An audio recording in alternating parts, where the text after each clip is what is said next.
শুভ সকাল বন্ধুরা, সবাই কেমন আছো? আশা করি ভালো আছো। আমিও খুব ভালো আছি।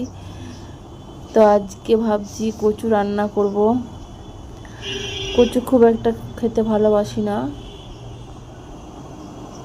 এনেছে হাটে বড়মশাই, তাই ফেলে দেবো, তাই রান্না করছি। তো আজকে শুধু কচু আলুর দম হবে। অন্যদিন কচু কুমড়ো পুঁইয়ের তরকারি বানাই, কিন্তু আজকে আর বানাবো না।